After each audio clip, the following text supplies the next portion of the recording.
probably dreamed of this. Liftoff on Apollo 11. We probably replayed this moment. An active research laboratory and a historic landmark. This hangar was built in 1951 and has witnessed some amazing accomplishments. Over a century, NASA Langley has been home to pioneers and innovators pioneering our nation with groundbreaking research, demonstrating mission-enabling technologies, and addressing the nation's priorities. It is an honor to host Vice President Pence and Administrator Jim Bridenstine. This morning, we toured our largest wind tunnel. And like many of the facilities on campus, they are key to realizing Artemis. And we also do testing for a space launch system and the Orion capsule, contributing to the safety of our astronauts leaving Earth. We also went to our structures and materials lab, where our guests were able to immerse themselves in what it will take to realize Artemis, from arrival to precision landing to working and living, and then on beyond to Mars.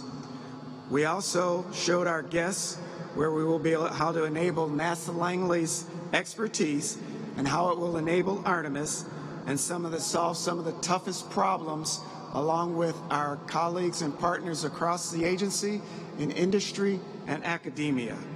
We are proud of the work we do every day to enable Artemis and our contributions and role to inspiring the nation and the Artemis generation.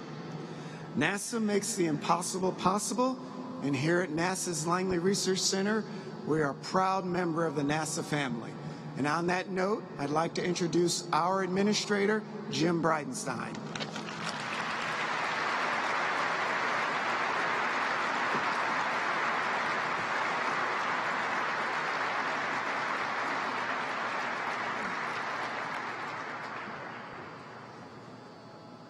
Go Langley!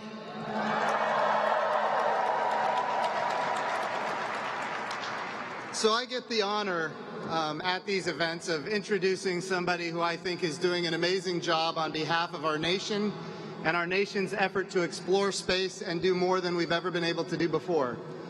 The Vice President is somebody who was selected by the President of the United States to be chairman of the National Space Council, something that hadn't existed for many, many years. And the President said, you know what, we need to bring back the United States of America to be the preeminent spacefaring nation, and we need to lead the world. And he said to the Vice President, he said, I need you to chair the National Space Council. Now, me, as the NASA Administrator, I get the honor of serving on the National Space Council under the chairmanship of the Vice President of the United States. And I will tell you, he does not take this job lightly.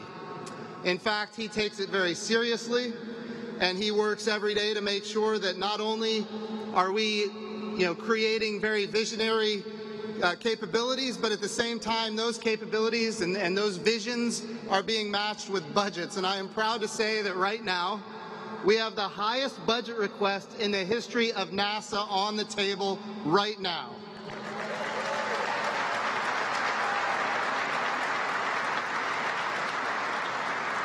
So creating the vision is one thing, but then following up the vision to give us the resources necessary to achieve the vision, that's something else. We've been through these efforts before with the Space Exploration Initiative, which was a return to the moon and then on to Mars, but the budgets never materialized. We went through the Vision for Space Exploration in the early 2000s, a return to the moon and then on to Mars, but the budgets never materialized. But now we have the chairman of the National Space Council that is advocating on our behalf as NASA to not only do these stunning achievements, but to have the budgets necessary to achieve them on compressed timescales. We'll just go through a few space policy directives that he has led and the President has signed. Space Policy Directive 1. We're going to go to the moon sustainably. We're going to go with commercial partners and international partners. We're going to use the resources of the moon to learn how to live and work on another world, and we're going to take all of that knowledge onto Mars. That's Space Policy Directive 1. Space Policy Directive 2 says we're going to change the way we do the regulations of space especially commercial space, whether it's launch and re-entry or whether it's remote sensing. We're going to actually streamline the regulatory environment so the United States of America can again be preeminent. And by the way, that's good for NASA because we're doing more things commercially than ever before, and when commercial industry does well, so does NASA. So that's very positive. And then Space Policy Directive 3, something else that has been in need for a long time. We need to do space situational awareness and space traffic management. A lot of things are launching into space, and we're seeing these constellations of thousands of satellites being launched. And under Space Policy Directive 3, we now have a plan where we're going to be able to do space situational awareness and space traffic management, making space safe so that my children and my This is actually the cookie that was baked in this oven. have access to space for generations to come. That's Space Policy Directive 3. And then Space Policy Directive 4. We have seen that space has become not just congested, but also contested. And therefore, we need security. It's now a $400 billion economy.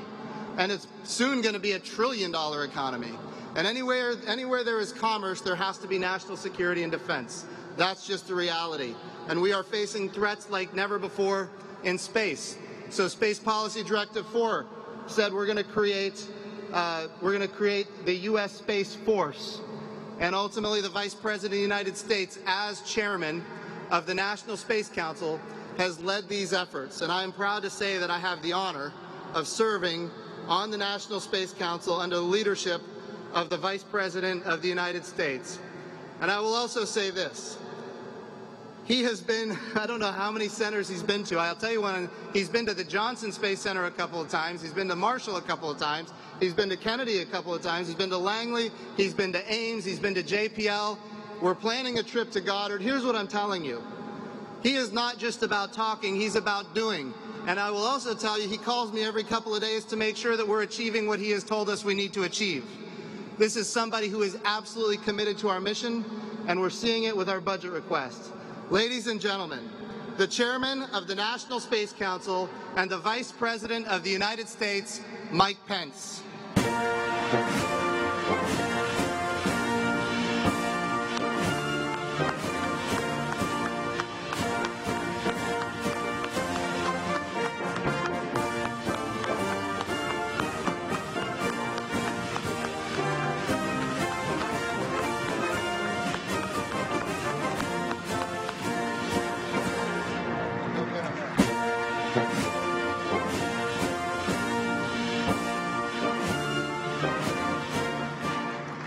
Well, thank you all for that very warm welcome to Administrator Jim Bridenstine, Secretary Betsy DeVos, to Congresswoman Elaine Luria, and most especially to Director Clayton Turner and all of the incredible men and women who've been making great ideas take flight for 100 years. It is an honor to be here at Langley Research Center.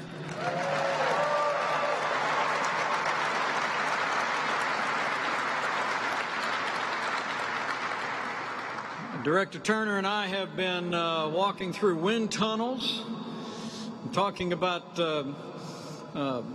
flights to the moon and to Mars, and seeing the new technology coming together. And I have to tell you, Mr. Director, it's been truly inspiring. Although he said to me just a few moments ago, what inspires him most is all of you.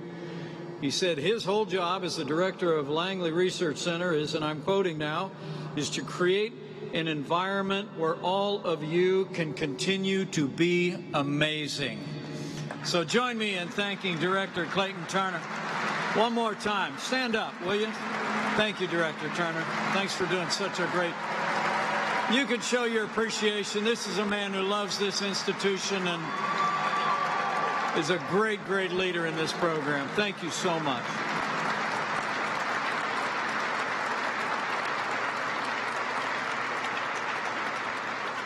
Really is great to be here with so many incredibly talented and brilliant men and women. You are part of a century of legacy here that's been enabling incredible progress in American leadership in space. And it's my great honor to be with each and every one of you. And as I begin, allow me to bring greetings from a friend of mine, who is also a great friend of American leadership in space and all of the men and women who have made it happen, past, present, and future. I bring greetings from the 45th President of the United States of America, President Donald Trump.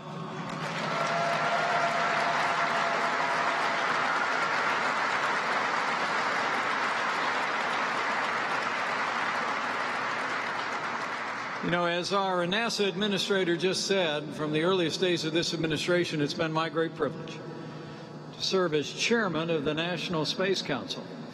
I remember when we were campaigning for these jobs that the American people gave the President and I, he picked up the phone one day and called me, and he said, you know, I'm thinking of restarting the National Space Council. It had been dormant for 25 years. And he said, Mike, historically, the Vice President has chaired that National Space Council, and I wonder if you would have an interest. What I didn't tell him was that this small-town boy from southern Indiana's favorite memories of my youth were sitting in front of a black and white television as we saw one small step for man become one giant leap for mankind. I didn't tell him that when our kids were very young, we actually vacationed at Cape Canaveral just so we could go see the rockets. I didn't tell him that all of my life, my imagination had been fired by American leadership in space. So I just said, when he asked me if I'd chair the National Space Council, I said, would I? Are you kidding? And it's been my great honor to lead the National Space Council that, thanks to President Donald Trump's leadership, has renewed American leadership in space. True.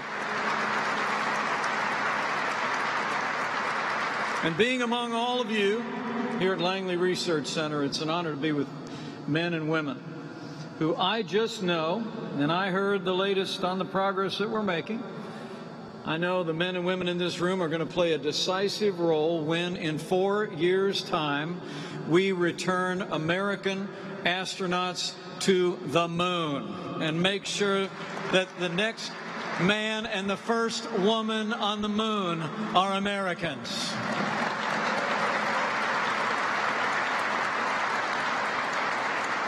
But more on that in a moment. It is a special privilege for me to be here at Langley today, to walk these grounds, to see these facilities, really to see in so many ways where it all began. For more than a century, it's amazing to think of it, the men and women of Langley Research Center have been leading our country into the vast unknown. And what's even more remarkable about all you've accomplished is, for one reason or another, it seemed like more than 50 years ago, we were always starting from a step behind.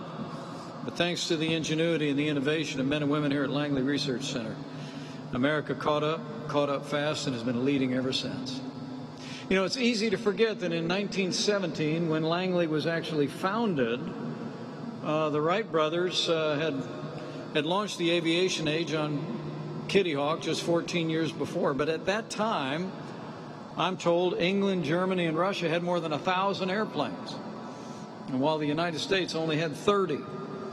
By the end of World War II, though, thanks to the groundbreaking research conducted at Langley's state-of-the-art wind tunnels, not only were American aircraft the gold standard of aviation design, but in a few short years, we would fly faster than the very speed of sound. And in fact, the man who broke the sound barrier just turned 98 years young last week. Let's hear it for General Chuck Yeager. And for all of you who designed the aircraft that went Mach 1 and beyond. There was another moment in history, too. It was 1957, a couple years before I was born. The eyes of the nation again turned to Langley when the Soviet Union launched Sputnik into orbit. The space race was on, and America was hurrying to catch up. Soon, the truth was, the Soviets would widen their lead by sending the first man into space. But the men and women of Langley were up to the challenge.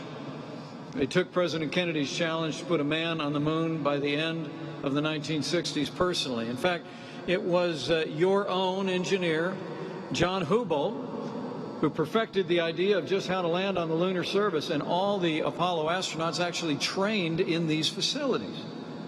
It's amazing to think that, and it's an incredible legacy.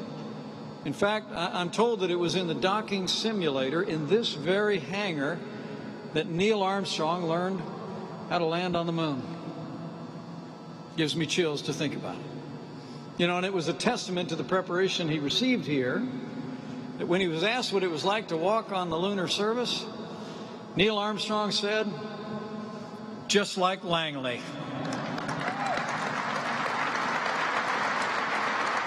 That's impressive.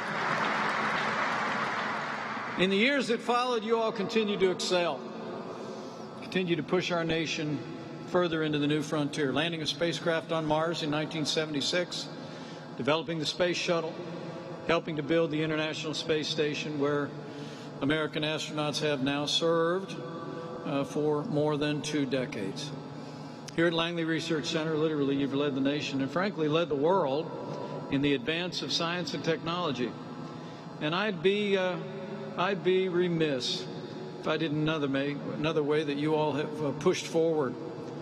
For in your eagle-eyed mission and your focus, you not only broke the sound barrier and inspired the nation, here at Langley Research Center, you broke the color barrier as well, and all of America celebrates. It's true. You all know we're standing in the home of the legendary Hidden Figures, African-American women, also known as human computers, who, despite the injustice of working in a segregated facility, lent our nation their incredible intellects and talents and helped us not only win the space race, but also become a more perfect union. Like one of the first African-American women to work for NASA. She was born in West Virginia in 1918. She had a love for numbers even at an early age, I'm told. She counted everything. The number of steps to the road, the number of steps to church, number of dishes, silverware she washed every evening, everything. She counted. By 13, I'm told she was going to high school on the campus of West Virginia State College. 18 years of age, she actually graduated from that college. In fact, a couple of her family members just told me that she addressed the graduation at that college not too long ago.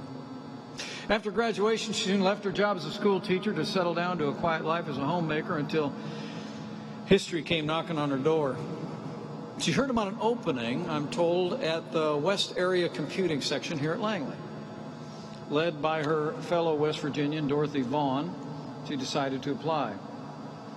She was hired in 1953, and it didn't take long for her colleagues to recognize her intellect and her ability. And I'm told her big moment came in 1962. NASA was preparing to make John Glenn the first American to orbit the Earth, but the mission hit a snag.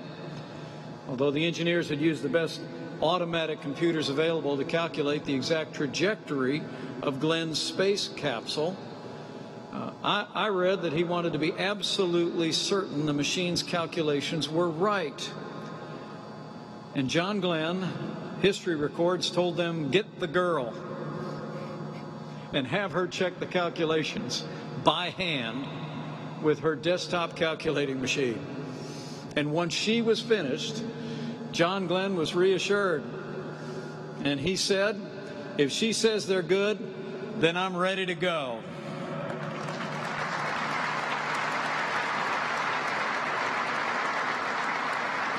And he was. In fact, tomorrow marks 58 years since John Glenn's historic orbit. And what a debt this nation owes to him.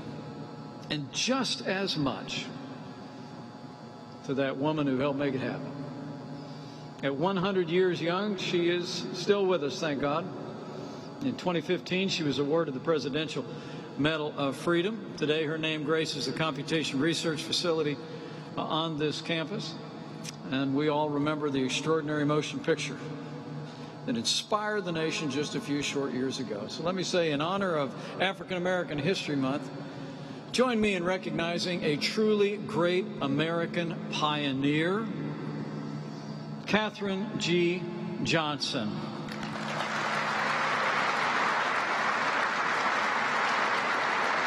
And join me in thanking her two incredible daughters, Joylette Heilich and Kathy Moore. Would you all please stand? These are two great ambassadors of their mom's achievements and of everything great about the American space program. Join me in thanking this incredible family.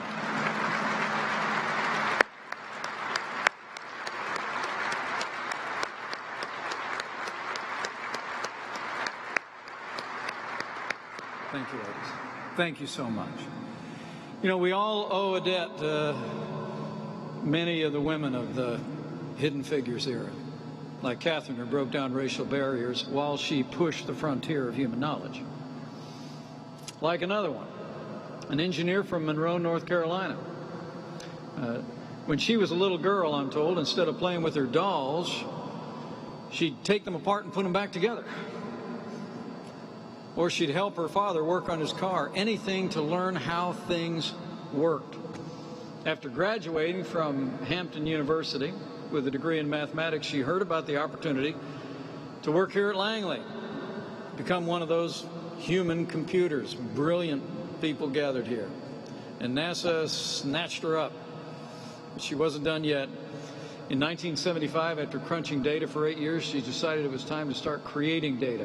She asked her supervisor why men with a similar education to hers were being hired as engineers while women were not. Stumped, her supervisor transferred her to the engineering section, to our great benefit, where she became one of the first women aerospace engineers in NASA history, and during her 40-year career, she became, frankly, one of the world's leading experts on supersonic flight, which she continues to offer her insights today. For her life, for her contributions, past, present, and future, to American leadership in aeronautics and in space, join me in recognizing Dr. Christine Darden. Dr. Darden, thank you for your leadership, for your example, for all you've done for America and for the space program.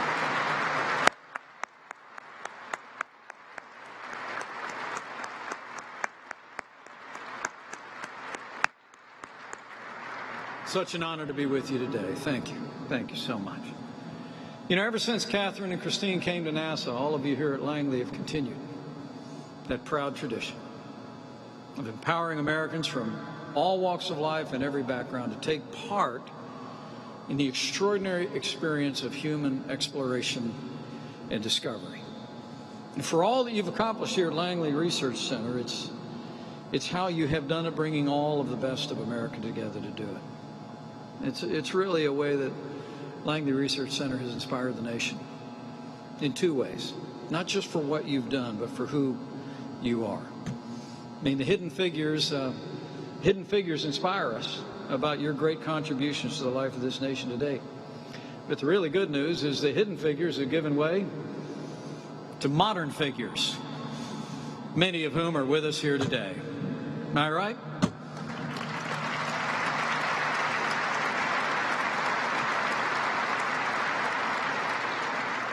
In fact, a couple I wanted to mention, join me in recognizing the first African-American Deputy Director of Johnson Space Center. She is with us here today and is truly an amazing American. And Vanessa White, where are you, Vanessa? I knew I'd written it down.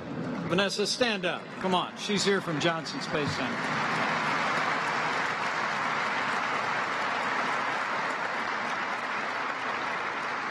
And then join me in recognizing an incredible American astronaut, Stephanie Wilson, who is with us today. Stephanie, thank you for your courageous contributions to the space program.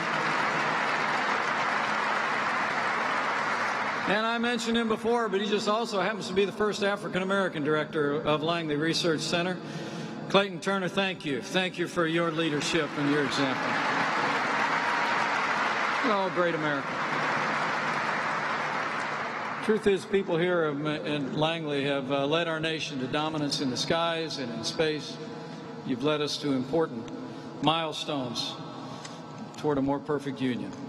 And now the eyes of the nation are turning on Langley once again. And I'm here today on behalf of the President of the United States to encourage you to bring your renewed energies to our new mission, maybe the most ambitious mission of all in the history of Langley.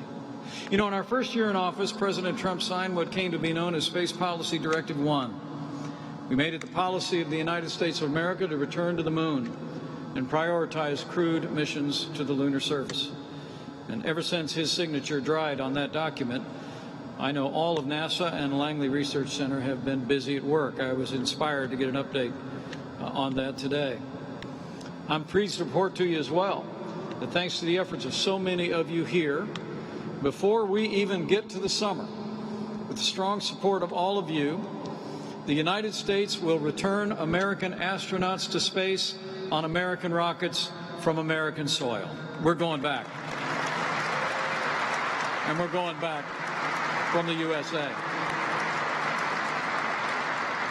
It's amazing to think, Steffi and I were talking about it, this courageous astronaut. It's been about 10 years since we grounded the American shuttle program. And since that time, we've been catching a ride from other nations up to the International Space Station. But those days are over. And the NASA Administrator will testify. I only call him about once a week to make sure that we're still on track. And I know the imagination of the American people is going to be fired. It's going to be fired anew as they see courageous men and women once again take that long walk, ride the elevator up, and climb into the capsule and return to space on American rockets. But as we renew our commitment to human space exploration, the President also made it the policy of the United States to return to the moon in a set period of time within the next 5 years. And the Director and I were talking about the fact, and I was inspired to hear, that when the President gave me the privilege in Huntsville of announcing our intention to return to the moon within the next 5 years, he said there was someone who was planning to retire who said, you know what? I'm going to put off my retirement because I want to be here at Langley Research Center when we get back to the moon. And you got to thank him for it. Together, we're going to ensure that the first woman and the next man on the moon will be American astronauts. As President Trump said, we will return American astronauts to the moon for the first time since 1972 for long-term exploration and use, not only to plant our flag and leave our footprint, but once we get back to the moon, as the President said, we're going to establish a foundation for an eventual mission to Mars. We are going moon to Mars, and Langley Research Center is going to get us there.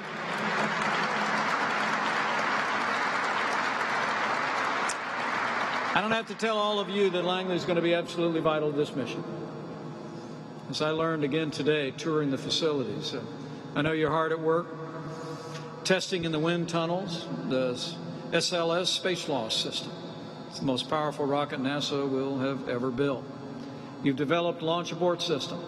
You're building laser radar systems to enable our astronauts to land precisely on the moon, near the water they'll need to sustain a long-term presence. You're testing new heat shield designs to help our astronauts navigate the treacherous Martian atmosphere when we get there. And I'm also told you're working with industry partners to develop the robotic space assembly and construction technology we need to land on Mars. I was actually very impressed with all the robotics that we just saw that would be actually building the structures on the surface of the moon while our astronauts are doing the exploration work. It's really impressive. And to actually see that young engineer using an Xbox controller while he ran the whole thing was even more impressive. We're capturing the enthusiasm of a new generation of American pioneers. We're bringing all the best technology, and you here at Langley are making it happen.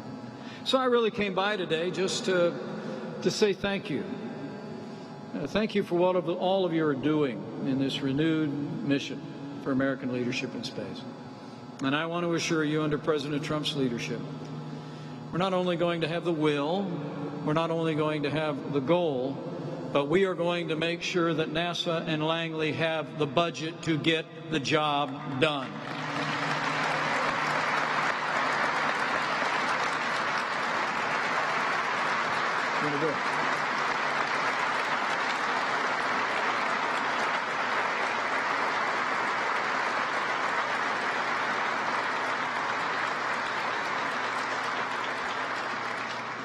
In fact, President Trump has already signed into law the largest budget ever for NASA in the modern era.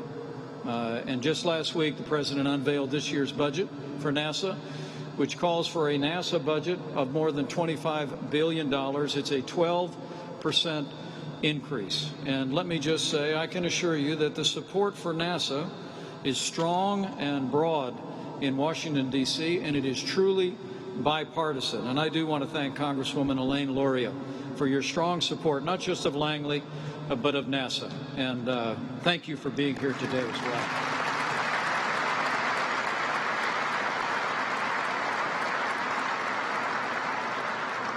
Now, of that amount, you'll be glad to know of the $25 billion in our budget, more than $12 billion is dedicated to making the Moon to Mars mission a reality. We are putting the resources of the American people behind the goals that President Trump has set and that you all are going to be tasked to make happen. But we all know that we won't get to the moon or Mars, for that matter, by relying on government efforts alone. This is a nationwide effort, as frankly our space program has always been. Isn't that right? We need all hands on deck. We're not going back to the moon by ourselves. We're going to be going with your support, with the great support of all of the civilian leadership here at Langley and around the country. And we're going to be leading with new commercial partners and freedom-loving international partners as we pave the way back to the moon and Mars. That's why, frankly, under the President's leadership, we've taken decisive action to unleash private sector space exploration like never before. You know, the President puts it very succinctly. He wanted us to clear out regulatory hurdles to private space exploration because, as the President said, rich guys love rockets, and we want to let them build them and carry us back into space, right?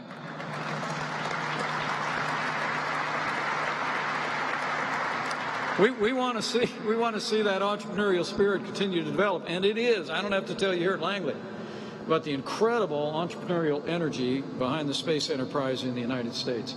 You all are going to continue to be partners with all those private sector companies to make that happen. And I want you to know our administration is absolutely committed to making it possible for men and women in American businesses to meet our low Earth orbit needs, to provide for space tourism and to provide for the basics of space exploration and travel so that we can focus our energy on going farther and faster and beyond, getting back to the moon and then on to Mars, and leading mankind in human space exploration. It'll be the people here at Langley and NASA centers nationwide that are going to be partnering with all those private sector firms and organizations, and I encourage you to do so. We've been hard at work streamline licensing regimes that oversee commercial launch, re-entry, and remote sensing operations. You know, it's amazing. The director and I were talking about some of this before, but it's amazing that people that were looking to get a license to launch a rocket on the West Coast had to get a different license to launch a rocket on the East Coast. And so we've standardized all of it. We've worked on space traffic management, and we're removing outdated regulations that increase costs and, frankly, stifle innovation. We've also encouraged a more stable space environment by developing that traffic management system. And today, NASA is leading commercial-friendly efforts to plan the orbital platforms that will eventually succeed the International Space Station, as well as lunar landers that'll carry us once we're back on the moon. So I want to assure all of you that not only do you have the support of this president, this vice president, but I have every confidence that you have the support and the admiration of the American people. Stephanie and I were just talking about this, and she agreed with me, so I must be right. But once we have American astronauts on American rockets being launched from American soil, the American people are going to know we're serious, right? And I think it's going to continue to fire the imagination of people of this country. The broad bipartisan support that we have on Capitol Hill, I think, is a reflection of the fact that America is ready to go again. We're ready to lead again. We're in so many ways a nation of pioneers. And you all, some of you here literally, and your families, and all of you individually are part of that pioneering generation. So get ready to get busy.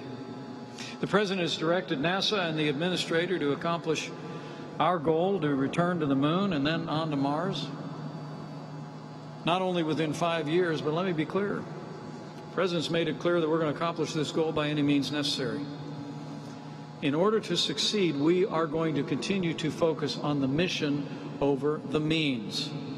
We want to challenge each one of you here at Langley. Consider every available option and platform to meet our goals, including industry, government, and the entire American space enterprise. It's a reason why we're cutting out the underbrush of needless regulations and barriers to innovation, because we want you all to be able to reach, to engage, and to draw on the best ideas in America to get us where we're going by the time we set ourselves to get there. Our administration is absolutely committed to this goal, and we want you all to have the same determination and resolve to get there. And this President, this administration, and the American people are committed to achieving this goal through NASA and through the Langley Research Center.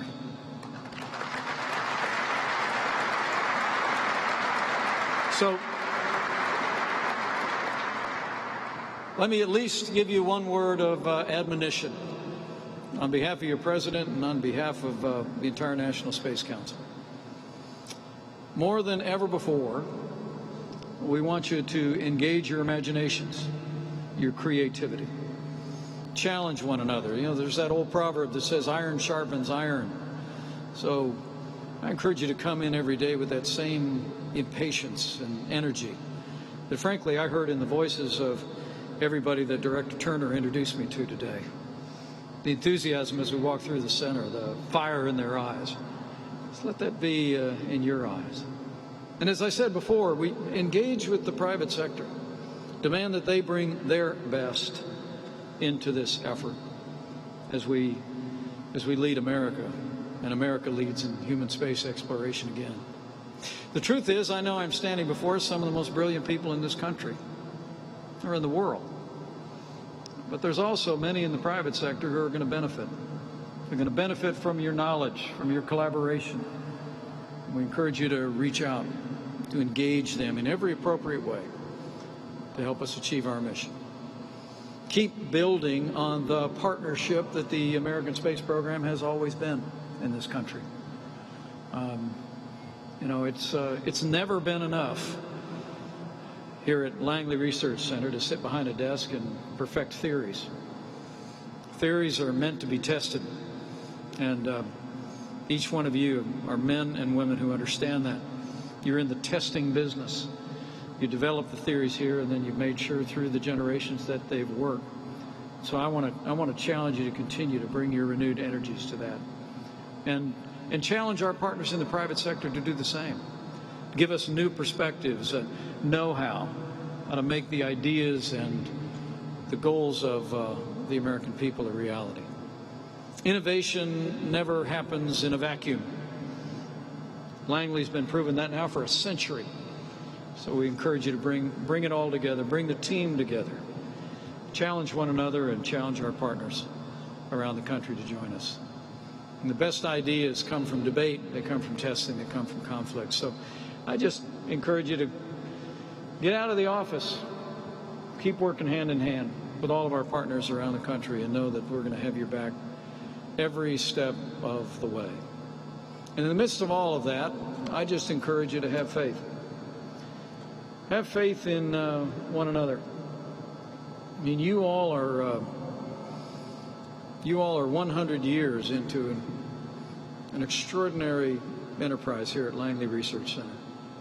It's humbling to think of all the history that's passed through this place. Here at Langley, you have a tradition of excellence, of open-mindedness, of partnership, of collaboration, innovation. Now more than ever, we need you. We need you to continue that tradition as America renews our leadership in space. But just believe in one another, in the limitless capacity of the American people to accomplish any mission once we set our minds to it. It's what we proved when I was a little boy, when a president gave a speech and said we would land a man on the moon by the end of the decade. And I had an astronaut tell me not long ago what was remarkable about that is we didn't know how to do it. We didn't have the equipment to do it.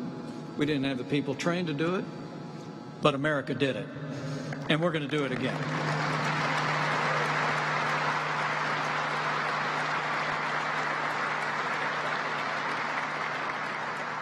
So I leave here today with renewed confidence. I have to tell you, Administrator Bridenstine knows I talked to some of those people over at the last facility, and I just said, we need to get these people on the road. The enthusiasm here is contagious. And I have every confidence. I have faith in each and every one of you that you're going to live up to the incredible legacy of which you are a part here at Langley Research Center. You're going to continue to innovate. You're going to continue to develop the ideas of the future to achieve all of our goals. And I have to tell you, I also have faith in this new generation of astronauts. We just graduated the new class of astronauts down in Houston, didn't we? I was there 2 years ago when they started their training. And I told a story then that back in Indiana, we...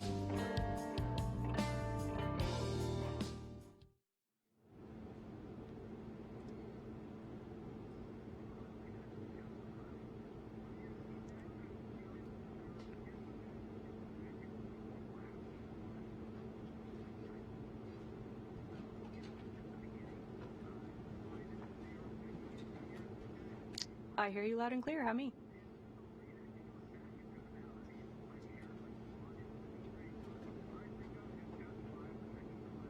Got it.